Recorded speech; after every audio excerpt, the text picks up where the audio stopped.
Hey, Michael, my name is James Masella from Movie Death Buzz. Thanks for taking the time to sit down with me today. What's going on, James? Good to meet you, man. You too, you too. So, I'm a kid. I was born in '86. I grew up with the Dream Team and all those guys. We've always heard the stories about, them and like the inner conflict they had with each other. But why are we just now learning about the team that beat the Dream Team? Why did it take so long for this movie to get actually made? Well, I think a couple reasons. One was, bits and pieces of this infamous scrimmage have been seen. There was like an earlier documentary on the Dream Team back in 2012 that had a very short segment on it. So it was kind of out there, but it was still kind of this urban legend of did it happen and how did it happen?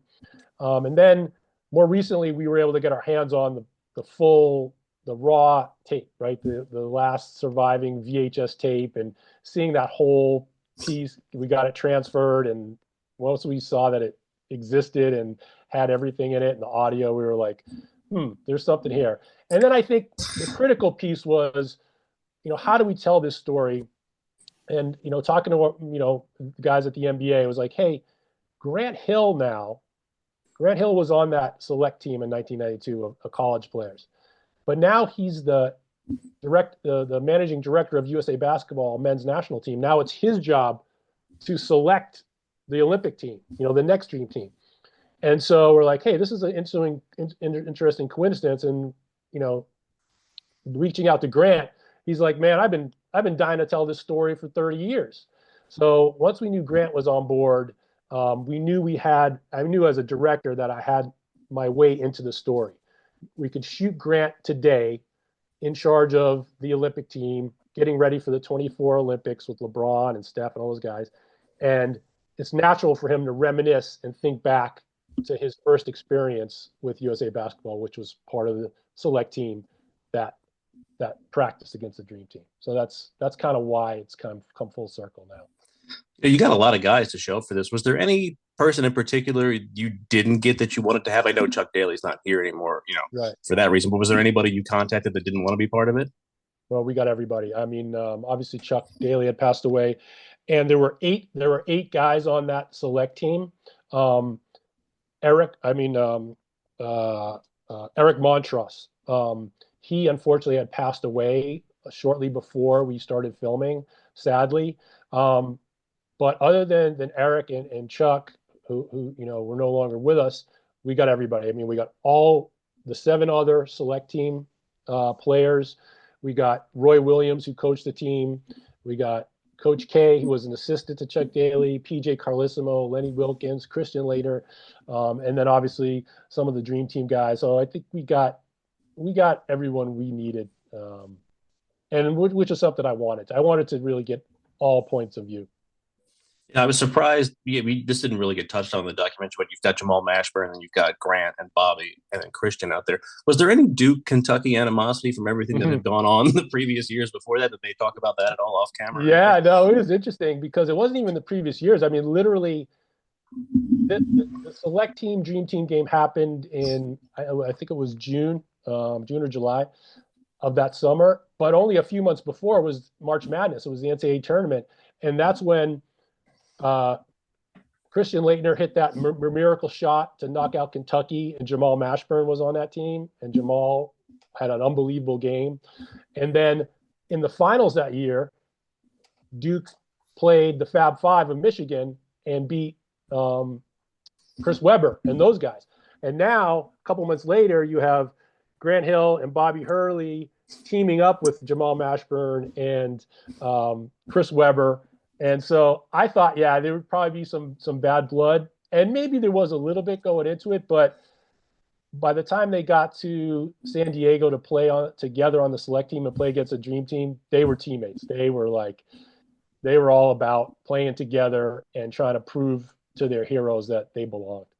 Yeah, I was watching for Jamal because his son plays for my alma mater, Temple, now, so I love watching him go out there and average like 30 a night or whatever he's getting. So I was Yeah, curious yeah. about that.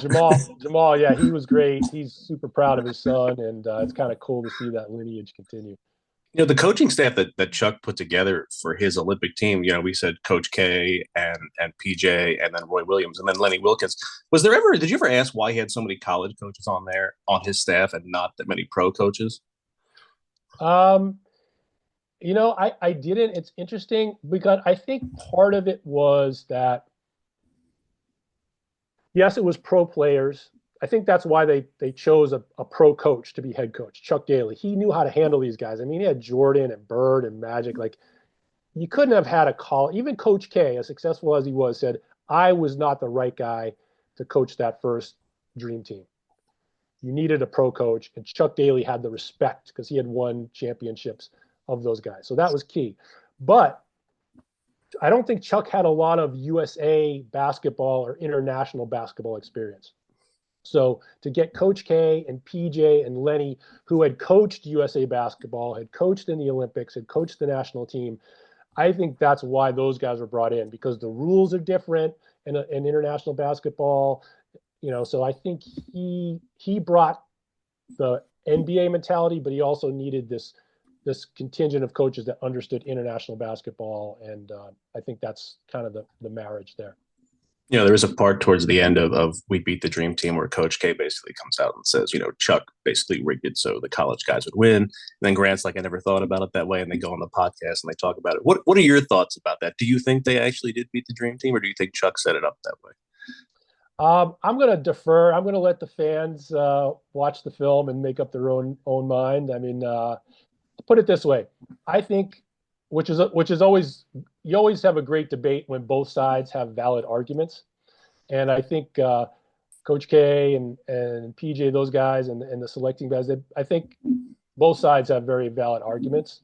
And look, the only one who knows for sure is Chuck Daly, and Chuck's no longer with us, so.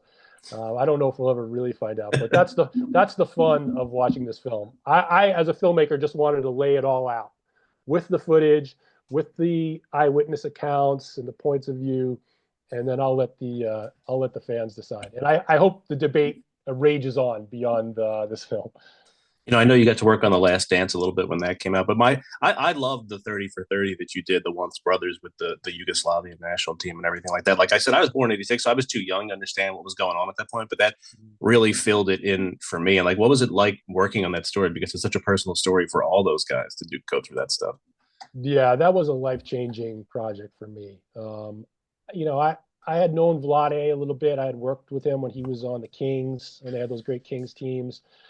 And obviously knew Drazen and tragic story, but I didn't really know that much about the relationship and the whole civil war in Yugoslavia. And once Vlade was open to really going deep about that and kind of getting that off his chest, and we were able to go back to Croatia and Serbia and interview Drazen's parents, it was a journey of discovery for me to make that film.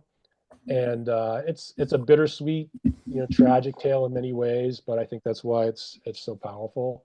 But that's a once in a career type of story that you get to tell. So I feel very fortunate to have been able to work on that.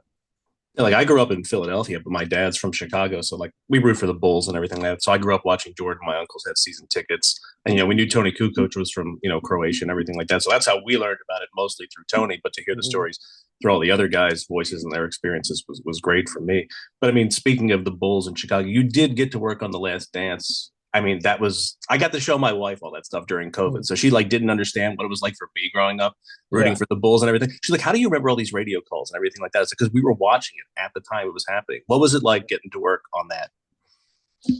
Yeah. I mean, I wasn't involved with the making of the film recently. I was there in '98 when the NBA was filming all the behind the scenes stuff. So that was my role, working with that footage, doing some early editing with that footage, getting to see this gold of raw footage that we wondered if anyone would ever see it. I mean, the NBA had tried for years and years and years to get that film made, and finally it was able to be told, and I think they did a great job. So I was a small part of that, but I was I was there when it was, in '98 when it was all going down. I wish I could have been there. I was only 12. I got to watch it on TV. So, Yeah. but who was your favorite person to interview with We Beat the Dream Team? Who was your first favorite person to hear from, more or less? Um, I mean, all these guys were so great because, I tell people, I when I went to interview them or first reach out to them, these guys were rubbing their hands together. They were like, "Man, I've been waiting 32 years to tell our side of the story, man. They're like, I hope you have plenty of time because I'm going to talk about it. So they were all great. Grant, obviously terrific to kind of be the voice of this, but um, I would say probably Chris Webber. He was the last person we got to interview, and thank God because Chris, he's a great storyteller and he really is passionate. Like he's really opinionated. I think if you saw the film, I think it probably comes through that he was he had us laughing. He had us like on the edge of our seat. So thank you to Chris and all the guys. I knew Chris was going to be hilarious because I had saw him in that Uncle Drew movie with Kyrie, and he was the Mm-hmm. funniest part of that entire movie. So I was like, Chris Webber could be an actor if he tried. That's how personable and funny he is in Yeah, scenarios like this. yeah. He's got his smile just lights up the room, you know. So But that's all I got for you, Michael. I appreciate you sitting down with me today to talk about We Beat the Dream Team. Hopefully, we get to talk again next time you do a documentary or something of that sort. I appreciate it, man. Thank you. you got it, James. Thanks for spreading the word. Thanks. Yeah, you got it.